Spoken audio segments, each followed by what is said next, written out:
कहानी का नाम जंगल का रास्ता। सर्दियों की एक ठंडी काली रात थी।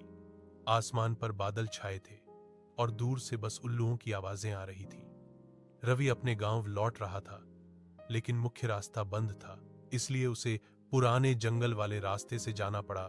वो रास्ता जिसके बारे में लोग कहते थे कि वहां रात में कोई नहीं जाता। जैसे ही रवि जंगल में दाखिल हुआ, हवा अचानक ठंडी हो गई।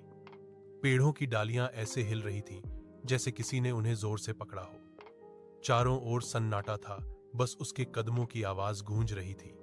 कुछ ही देर में उसे लगा कि कोई उसके पीछे चल रहा है। उसने पीछे मुड़कर देखा, कुछ नहीं। आगे बढ़ते हुए उसे एक पुराना टूटा हुआ पुल मिला। जब उसने उस पर पैर रखा तो नीचे से किसी के कराहने की आवाज आई। कौन है? रवि चिल्लाया।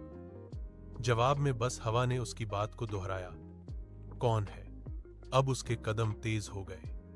अचानक उसे दूर एक लाल रोशनी दिखी, जैसे किसी ने लाल दिया जलाया हो। वह पास पहुंचा तो देखा वहां एक बूढ़ी औरत बैठी थी, आंखें लाल। बूढ़ी औरत ने आदमी का रूप आर के लिया, चेहरा राख जैसा सफेद। उसने धीरे से कहा, तू यहां क्यों आया बेटा? रवि कांप उठा और भागने लगा। पीछे से औरत की हंसी गूंज उठी, भयानक और तेज।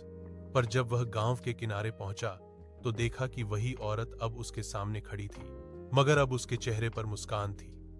उसने कहा, डर मत, मैं उस जंगल की रखवाली करती हूं। तू पहली बार नहीं भागा, तू पहला है जो जिंदा निकल आया। अगले दिन जब गांव वाले जंगल गए तो वहां रवि का स्कार्फ और दिया जलता हुआ मिला, पर रवि खुद कभी नहीं मिला। अंत रहस्य अब भी जंगल में जिंदा है।